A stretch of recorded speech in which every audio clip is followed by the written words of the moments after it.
Hello. Welcome to Francis Marion, the Performing Arts Center. We're delighted to have you here.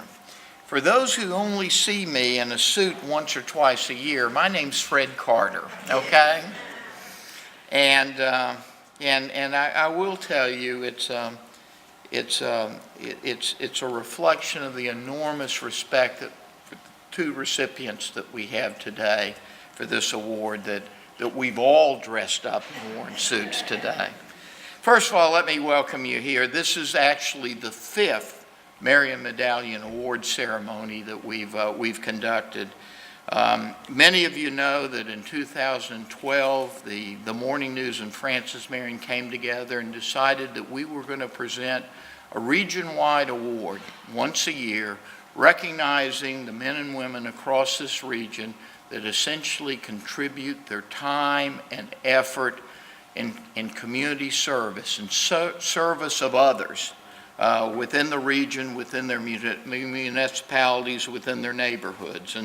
And I think I will tell you this is a unique award. You can't be nominated for it. There's no applications you send in. You can't be recommended for it. This is the kind of award that you get because of your labors and your reputation. From the very beginning, we agreed that the best test of the winners of this award would be when we announced them, that all the communities across the PD would say, oh yeah, that's a perfect choice. Of course those people deserve that award. And I will tell you that today's recipients meet that criteria perfectly. Now let me take a second and just tell you about the recipients from the previous 4 years. Our first year, 2012, Kathy Baxley from the Darlington Free Clinic was one of our recipients, and Henry Johnson Hayward King from W. Lee Flowers. In 2013, the late Ralph Porter with Choices Charter School, and Bill and Olive Timberlake, who do so many things across this community, were recipients.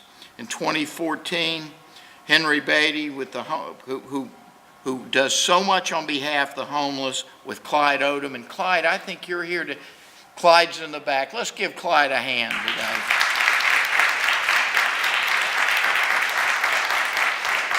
today. And in 2014, we also recognized Henry Brunson, Cooks for Christ. And then last year, Deanna Strickland with Camp Ray, Paige Alexander with Camp Ray, and we were honored to recognize John and Vicki Kirby, who are educators and philanthropists who do things all over the PD in support of education charities. But today, we have unique stories with 2 recipients that really recognize the very, very best spirit and the very, very best intention of the Marion Medallion. And here's the Morning News. Here's my colleague Don to introduce our first Marion Medallion recipient. I'm Don Calso, the editor at the Morning News. It's a pleasure to be here today. This is one of my favorite days of the year. Our first recipient. For 32 years, Carlos Washington was a firefighter, and he had a great career, rising to the level of assistant chief. What an impact he had on lives professionally as a public servant. But that isn't why we are here today. We are here to recognize Carlos for what he did and continues to do in his spare time. For 25 years, Carlos has volunteered as a basketball coach. That started when he got his twins, Carlos and Carla, involved with athletics in Florence's Parks and Recreation department. His children grew, but Carlos kept coaching, and he kept making a positive difference in youngsters' lives, turning boys into men. In 2003, the city asked Carlos to coach a team for the International Children's Games to be held in Cleveland, Ohio in 2003. That experience led to Carlos founding the Florence International Basketball Association. He developed the organization to help get children involved in after-school activities.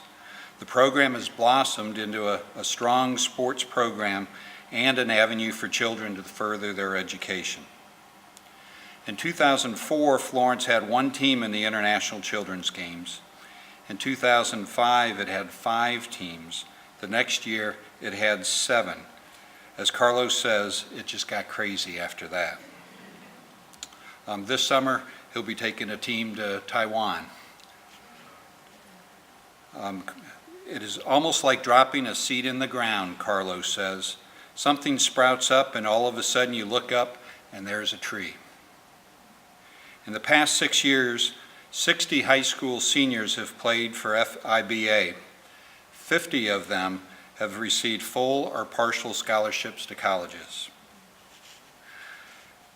I do this because this is a passion and I see the fruit of the labor, Carlos says. If it was just to play basketball, I don't know if I would continue to follow this journey, but when I can see the production where the kids are going to college, we know it is working. Carlos has been a driving force behind the construction of a new multi-court city basketball facility that will be built in the next year. The building will be located across the street from the Barnes Activity Center on the corner of Barnes and Chase Streets. Carlos has been asking for something like this to be built in Florence for 3 years. Carlos says he once thought about getting into politics, but he thought twice. Beyond basketball, Carlos is a member of the Department of Juvenile Justice Board, the School Foundation Board, Big Brother Big Sisters Board, the Florence Youth Basketball League Board, and chairman of the Salvation Army Advisory Board. Carlos didn't do any of this for recognition, but it is our pleasure today to recognize him for his extraordinary contributions to our community with a Marion Medallion. Carlos, please come up here.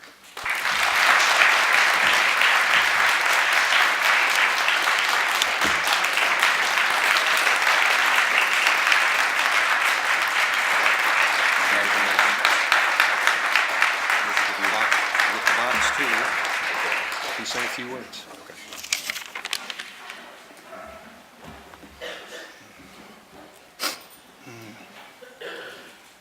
The only thing I can say is thank you.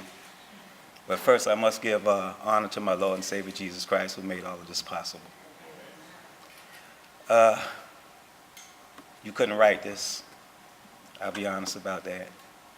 Again, like Don said, it started with my wife, then the twins, and I had to do something to keep them busy. And it just blossomed. I can thank Rocky. I can thank Rocky with the City of Florence. I can thank the School Foundation, McLeod, Trinity Burns. I mean, everybody that's here and that's not here played a pivotal part to this. When I got surprised, and I mean surprised with this, I think a lot of you might have thought that I didn't know. And I didn't know until I kept getting a call from Darryl Bridges. And he wanted me to come out to Francis Marion because Dr. Carter wanted to see me. He said, do you want to know what it's about? I said, no, if he wants to see me, I'm coming. So it was about 3 or 4 calls before we can finally set a date. So once the date was set, I walk into Dr. Carter's office, meet his receptionist, I sit down. Then Darryl comes up, and he said, you remember me? I said, yeah. Then all of a sudden, reporters start coming in. I'm looking around, okay, everything's okay. You know, then all of a sudden, Dr. Carter, he walks in and says, Sled is on the way, so I kind of. Then he said, I'm joking, okay? Yeah, but I still didn't have a clue that this had anything to do with me. I was just here for support. So we get in, there's the head table in his board office. Well, I'm not gonna sit at the head table. So I pick the seat. Then Don sits right next to me. Dr. Carter goes to the opposite side facing me. And then all of a sudden, they started telling me about this award. And I was asked by Don, have you ever heard of it? And I have heard of it, but I didn't do a lot of research or anything on it. Then he hands me this thing here. And I'm looking, which you can see it. And it's heavy, too. So I couldn't wear this around my neck if I wanted to. Then after that, Dr. Carter spoke, and he basically just thanked me for everything I did in the community and have been doing in the community.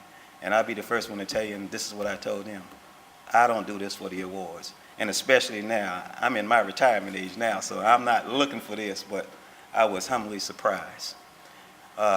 One thing I would like to say is once they told me not to tell my family, which I didn't, other than my wife, and whether she held it or not, I don't know, because she... So after that, they called me, the secretary called me and wanted me to go ahead and send some invitations out. And basically what I did was I thought about it. And what I thought about was all the people that I ran to and said, please help me with these kids. And when I looked at it, this is not my award. I'm going to put it in my trophy case. This is our award. Because you guys is what made this possible. And all you got to do is just look at Florence. Watch how our kids are growing.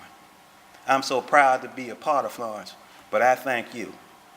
And all I can say again is thank you, Morning News, thank you, Francis Marion, and may God bless all of you.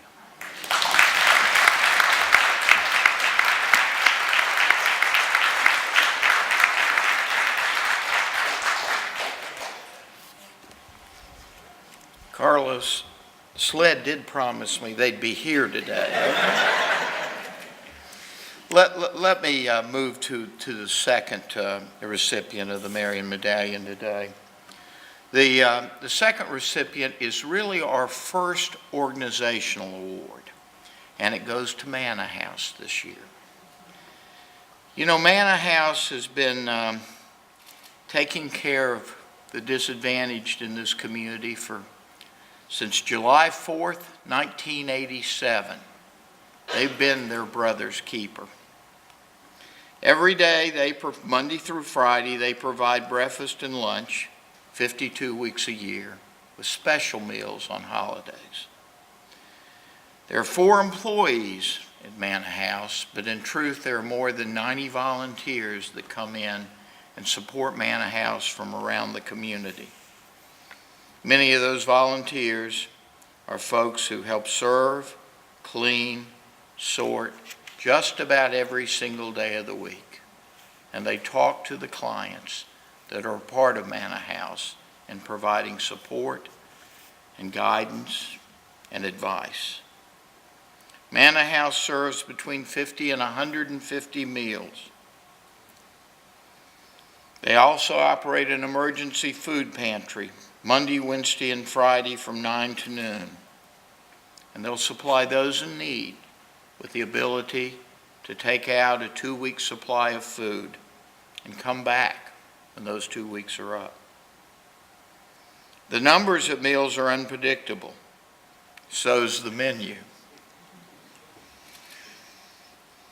What we've got is what we serve. The Lord always seems to provide, says longtime volunteer Trudy Norris, because the food's donated by individuals, by local hotels and restaurants, by food drives, by corporations.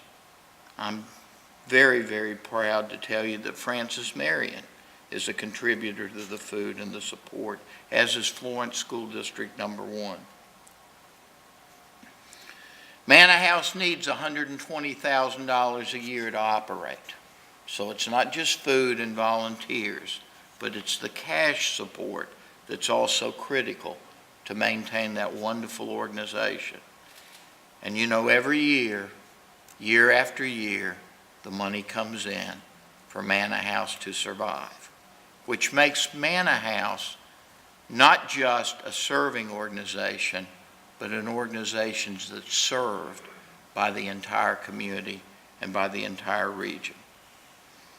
I will tell you, every day as people get their meals, they're also offered a devotional by a different pastor every single day, because there's a philosophy in Manor House that we not only provide real bread, but we provide the bread of the Lord.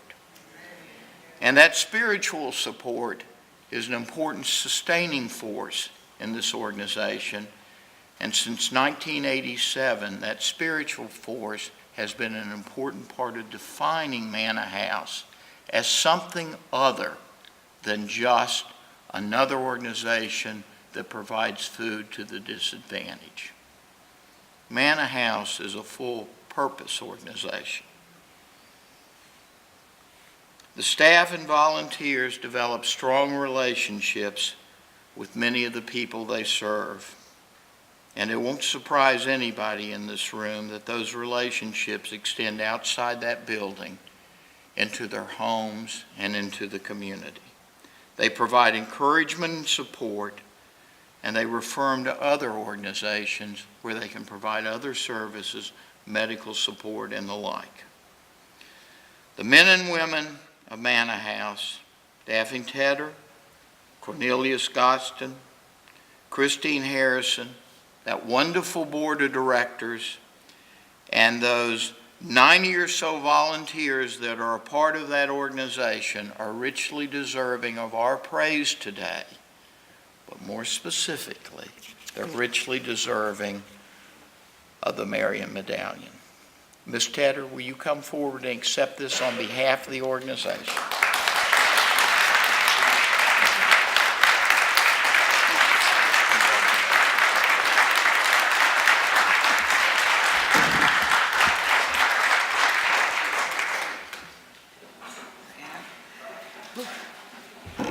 I'd like to thank the committee for choosing us.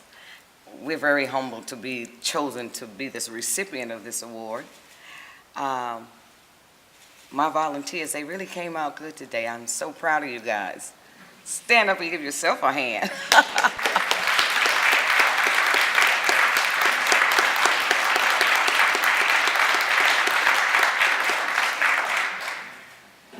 I always say the Lord always sends you the people that he needs to help me get his work done. And these are the people that he sent for me, these faithful volunteers and board members that help us out every day. I appreciate you all and I love you so much. And I owe y'all a steak dinner. I know you're gonna hold me to that, but I'm so sorry it wasn't what I said, but I owe you one. And I think Mr. Carter said it best. He touched on everything that it is that we do. I've been at Manor House for 17 years, and it has to be a passion for me to have been there that long, because I know that after about 3 years on a job, if I don't like it, I'm out. And 17 years went by so fast. So it has to be a passion. I'm grateful for being there. The Lord provides everything that we need. And I don't know anything else to say. I'm just so happy. I don't know what else to say. But thank you so much. God bless you all. And I love you. It's coming. Oh, let me get the box. I think I want this. Thank you so much. I will say one thing for Ms. Tedder that she forgot to say on the end. Awards are nice, but they need $120,000 every year to operate. So cash donations are deeply appreciated as well. Please stay around for a few minutes, if you will. We're going to run a video here on the side panel that essentially highlights the two recipients today and some of their contributions and the like. We also want to invite all of you to come forward and congratulate today's recipients. And again, on behalf of the Morning News and Francis Marion University, we're very, very proud of both of you. We're very, very proud, essentially, of what you represent in this community, and we want to thank everybody for coming out today. Thank you very much.